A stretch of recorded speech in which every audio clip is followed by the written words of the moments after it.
स्वागत है आप सभी का एजुकेशन ऑफ आयुर्वेद में। अब आज हम पढ़ेंगे भेषज कल्पना की MCQ भाग 6 के प्रश्नों को, और जो MCQ भाग 6 में हैं उनके प्रश्न जो हैं उसका भी समाकलन जो है भेषज कल्पना के विषय के अंतर्गत ही किया गया है, और जिसमें औषधियों के निर्माण से संबंधित प्रश्न ज़्यादा हैं, औषधियों के ऊपर आधारित प्रश्न ज़्यादा हैं। और यह जो है बहुत ज़्यादा महत्वपूर्ण है क्योंकि भेषज कल्पना में औषधि से संबंधित प्रश्न भी परीक्षा में पूछे जाते हैं। हमारे द्वारा देखा गया है कि विभिन्न प्रतियोगी परीक्षाओं में भेषज कल्पना के जो औषधि वाले सेक्शन हैं उससे भी प्रश्न जो हैं टच किए गए हैं। तो आप चाहे किसी भी स्टेट के हों, आयुर्वेद फार्मासिस्ट की तैयारी कर रहे हों, डिस्पेंसर की तैयारी कर रहे हों, उपवैद की तैयारी कर रहे हों, तो आप सभी के लिए प्रश्न जो है बहुत ज़्यादा महत्वपूर्ण है। ऐसे प्रश्न आपकी भर्ती परीक्षाओं में देखने को मिल सकता है। ठीक है, तो वीडियो में लास्ट तक बने रहिएगा। देखते हैं प्रश्न कौन कौन से हैं, किस हिसाब से सम्मिलित किए गए हैं। पहला प्रश्न अगर आप देखें तो पहले प्रश्न में पहली औषधि जो है श्वास कुठार रस रखी गई है। श्वास कुठार रस का मुख्य घटक पूछा जा रहा है क्या है, मतलब कि श्वास कुठार रस जो औषधि है उसमें मुख्य रूप से क्या चीज़ जो है सम्मिलित की जाती है। तो श्वास कुठार रस में सबसे मुख्य जो औषधि है वह मरीच है। क्या है?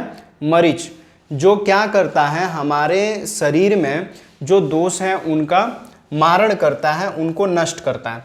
तो श्वास कुठार रस की मुख्य औषधि अगर पूछी जाए तो आप मरीच ही बताएंगे। अगले प्रश्न की ओर चलते हैं। दूसरा प्रश्न, दूसरे प्रश्न में आप देखिए कह रहा है कि कुपीलू, कुपीलू भी कहते हैं इस औषधि द्रव्य को, कपीलू भी कहते हैं। तो कुपीलू किसका घटक है? इसमें से जो औषधियां मेंशन हैं उनमें से कुपीलू जो है किसका घटक है? तो आप देख सकते हैं पहला जो है संजीवनी वटी, दूसरा नवजीवन रस में, तीसरा सुतशेखर रस, उन्माद गंजाकुश रस कह रहा है। तो यहाँ पे अगर देखें तो संजीवनी बटी तो हमने एक, आप अगर यूट्यूब पे प्लेलिस्ट में चले जाइएगा तो संजीवनी बटी का एक बहुत ही डिटेल एक क्लास दिया गया है इसमें। और जो नवजीवन रस है ये क्या है? एक नया जीवन प्रदान करने वाला औषधि द्रव्य है जिसमें कुपीलू का सम्मिश्रण किया जाता है। तो ऑप्शन बी में आप लिख सकते हैं नवजीवन रस में ये जो है सम्मिश्रण किया जाता है। सुतशेखर रस जो है एक तरह से ज्वर नाशक औषधि द्रव्य है, और उन्माद गंजाकुश रस जो है उन्माद के लिए बेहतरीन औषधि है। तो कुपीलू का मिश्रण जो है नवजीवन रस में किया जाता है, या हम कह सकते हैं कि इसका मुख्य घटक जो है कुपीलू है। नवजीवन रस का मुख्य घटक कुपीलू है। तीसरा प्रश्न देखिए, कह रहा है भेषज रत्नावली के रचनाकार हैं। तो भेषज रत्नावली के रत्नाकार, भेषज रत्नावली के जो रचनाकार हैं उनका नाम पूछ रहा है। तो भेषज रत्नावली के रत्नाकार जो हैं विनोद दास सेन है। कौन है? विनोद दास सेन, नाम इसी तरह से याद रखना है। अगला प्रश्न देखिए, चौथे प्रश्न में क्या कह रहा है? कह रहा है कुमार कल्याण रस में भावना द्रव्य कौन सा है? कुमार कल्याण रस में भावना द्रव्य कौन सा है? जब बात आती है भावना की तो हमने कई बार बताया है कि औषधि गुण बढ़ाने के लिए जो प्रक्रिया प्रयोग में ली जाती है, औषधियों को मर्दन किया जाता है, उसे भावना कहते हैं। तो उसके लिए खरल में औषधि को किसी भी स्वरस के साथ, शहद के साथ रख करके, जैसी उसकी उपयोगिता बढ़ानी है उस तरह के तत्व के साथ रख करके उसका मर्दन किया जाता है, और भावना संख्या 7 से 21 बार दी जाती है। मतलब भावना 7 से 21 बार, कम से कम 7 बार, ज़्यादा से ज़्यादा 21 बार भावना दिया जाता है, जिससे औषधि का गुण बढ़ जाता है। ठीक है, तो यहाँ कह रहे हैं कि कुमार कल्याण रस में भावना द्रव्य कौन सा है? तो कुमार कल्याण रस में भावना द्रव्य कुमारी स्वरस है। कुमारी स्वरस कह सकते हैं, घृत कुमारी स्वरस कह सकते हैं। घृत कुमारी जिसे हम एलोवेरा भी कहते हैं, उसे हम यहाँ पे सम्मिलित कर सकते हैं। अगला प्रश्न देखिए, पांचवें प्रश्न में क्या कह रहा है? पांचवा प्रश्न कह रहा है नारदीय लक्ष्मी विलास का रोगाधिकार क्या है? तो नारदीय लक्ष्मी विलास मतलब कि नारद द्वारा जो लक्ष्मी विलास रस बताया गया था उसका रोगाधिकार क्या है, किस रोग में काम में लिया जाता है? तो यह वात व्याधि में बहुत ज़्यादा लाभकर है। वात व्याधि जैसे अगर हम आम वात को बोले, गठिया आर्थराइटिस को बोले, तो उसमें भी यह ज़्यादा काम करता है। तो नारदीय लक्ष्मी विलास, तो नारदीय भी है, अगर आप मार्केट में जाएंगे तो लक्ष्मी विलास रस के नाम से ये बस दवा जो है सिंगली मिलती है। नारदी इसलिए कहा जा रहा है कि नारद द्वारा निर्मित है, इसलिए नारदी लक्ष्मी विलास रस कहा जा रहा है। तो याद रखेंगे वात व्याधि में इसको प्रयोग में लिया जाता है। उसी तरह से अगर छठवें प्रश्न में देखें, कह रहा है सुश्रुतानुसार नवायश लौह किसकी चिकित्सा में बताया गया है। नवायश मतलब कि नया जो लौह है उसका किस चिकित्सा में प्रयोग में लिया जाता है, किस चिकित्सा में प्रयोग करते हैं। तो प्रमेह पीड़िका में इसका प्रयोग ज़्यादा होता है। प्रमेह पीड़िका में नवायश रस जो लौह है उसका प्रयोग किया जाता है, किसके अनुसार, सुश्रुता अनुसार। सातवें प्रश्न में देखें, सातवां प्रश्न क्या कह रहा है, कह रहा है मूढ़वातानुलोमन किसकी फलश्रुति है। मूढ़वातानुलोमन मतलब कि वात का अनुलोमन करने वाला जो मूढ़ता की दृष्टि से अगर देखा जाए तो फलश्रुति कौन सी है, किस फल के द्वारा मूढ़वातानुलोमन प्रक्रिया होती है। तो वह है वैश्वानर चूर्ण। क्या है, वैश्वानर चूर्ण जो है वातानुलोमन का कार्य करता है।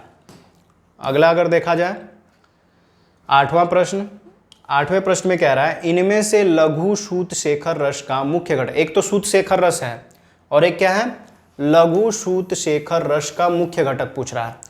तो लघु सूत शेखर रस का मुख्य घटक जो है गैरिक है। क्या है, गैरिक। हिंगुल नहीं है, न ही काशीस है, गैरिक है। किसका, लघु सूत शेखर रस। जब लघु सूत शेखर पूछा जाए तब आप गैरिक बताओगे। अगला प्रश्न कह रहा है कि चरकोक्त च्वयंप्राश में आम्लकी की संख्या कितनी है। चरक ने जो च्वयंप्राश की परिभाषा बताई है, जो निर्माण विधि बताई है, उसमें आंवला की संख्या पूछी जा रही है कितनी है।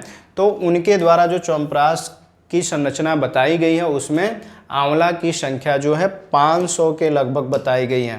ठीक है, चरक बताते हैं कि 500 आंवला च्वयंप्राश में सम्मिश्रण करना चाहिए। ठीक है, मात्रा की बात नहीं करेंगे क्योंकि चरकोक्त जो है संख्याओं के आधार पर चीज़ों को बताया गया। 10वें प्रश्न में देखिए, कह रहा है इनमें से वाजीकरण औषधि कौन सा है। वाजीकरण औषधि आसान प्रश्न है, लेकिन जब तक वाजीकरण औषधियों के बारे में नहीं जानेंगे नहीं बता पाएंगे। तो ये कह रहा है एकांग वीर रस, प्रदर कांतरौह, पुष्यानुगा चूर्ण और पुष्प धनवा रस।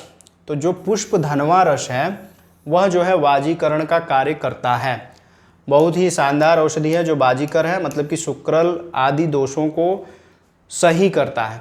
बाकी अगर हम देखें पुष्यानुग चूर्ण जो है, ये जो दवा है, यह दवा यह जो है श्वेत प्रदर में बहुत लाभकर है। श्वेत प्रदर में मतलब कि जो ल्यूकोरिया जो होता है महिलाओं में, सफ़ेद जो डिस्चार्ज, वाइट डिस्चार्ज जो होता है, उसमें पुष्यानुग का बहुत ज़्यादा कार्य होता है। और प्रदर आंतक लौह कहा जा रहा है, तो जो प्रदर रोग में ज़्यादा लाभ पहुंचाता है। और एकांग वीर रस जो है यह किसी भी अंग विशेष में अगर दर्द है, वेदना है या समस्या है तो उसमें प्रयोग में लिया जाता है। लेकिन हमें इस चीज़ को कंप्लीट करना था, तो प्रश्न इनमें से वाजीकरण पूछा गया। तो पुष्पगंधा रस जो है वाजीकरण है और श्वेत प्रदर की दवा जो है हमने पुष्यानुग चूर्ण को बताया है, याद रखिएगा।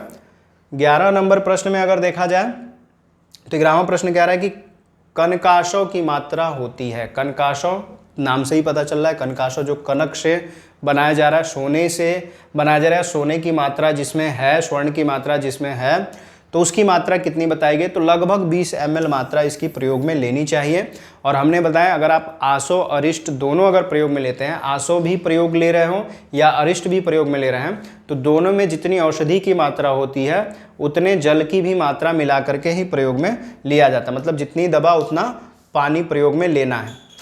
12वां प्रश्न अगर देखें तो कह रहा है निम्न में से नाराच रस का रोगाधिकार कौन सा है।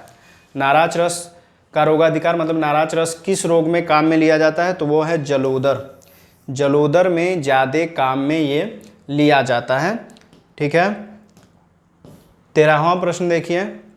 13 नंबर प्रश्न क्या कह रहा है, 13वें प्रश्न में कह रहा है सूतिका रोगों में प्रताप लंकेश्वर रस, प्रताप लंकेश्वर रस किस आचार्य की देन है। किस आचार्य ने प्रताप लंकेश्वर रस बनाया।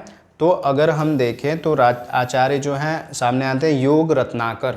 योग रत्नाकर ने प्रताप लंकेश्वर रस का निर्माण या उसके निर्माण से संबंधित जो विधियां हैं बताई हैं। 14वां प्रश्न देखिए, कह रहा है कि जलोदरादि रस का मुख्य घटक है। जलोदरादि मतलब कि जो जलोदर में काम करता है। जलोदर यानी कि जो शरीर में शोथ होता है, जल उपस्थित हो जाता है जिसमें, या एक तरह से हम कह सकते हैं कि शरीर में जल की बढ़ोतरी हो रही है किसी कारणवश, तो जलोदरादि रस का मुख्य घटक पूछा जा रहा है क्या है। तो जलोदरादि रस का मुख्य घटक क्या है? जायपाल। तो जायपाल नाम आपको कई बार बताया गया है औषधीय द्रव्यों के अंतर्गत। और सबसे इम्पोर्टेंट चीज़ भी ये कि हम बार बार हर क्लास में कह रहे हैं कि डिटेल में थियोरी पढ़ना आवश्यक है। तो थियोरेटिकल जो क्लास है वो अटेंड कीजिए, और theoretical class, detail class, MCQ test series, PDF notes और डाउट सेशन, सारी चीज़ें जो हैं हमारे ऐप पे आपको कराई जा रही हैं। और सबसे बड़ी चीज़ ये है कि हमारे कोर्स की वैलिडिटी जो है लाइफ टाइम है। ऐसी वैलिडिटी आपको अन्य कहीं नहीं मिलेगा। तो लाइफ टाइम यानी कि आप कभी भी तैयारी कर सकते हो, हमसे जुड़े रह सकते हो। कोर्स को कभी भी आप पढ़ना चाहते हो तो आपके फ़ोन में हमारे ऐप के माध्यम से वो रहेगा। स्पेसिफिक सारी चीज़ें हैं, स्पेशल सारी चीज़ें आपको दी जाती हैं। तो ऐसी अगर आपको क्लास ज्वाइन करनी है तो हमारे ऐप से अपनी सुविधा अनुसार भर्ती क्लासेस ज्वाइन कर सकते हैं। अंतिम प्रश्न देखते हैं 15वें प्रश्न में क्या कह रहा है? कह रहा है इनमें से हिंगुल का घटक द्रव्य कौन सा है? हिंगुल में जो चीज़ मिलाई जाती है उसका घटक द्रव्य कौन सा है? तो हिंगुल का घटक द्रव्य क्या है? सूत शेखर रस। अब देखिए यहाँ पे प्रश्न उल्टा करके पूछा है।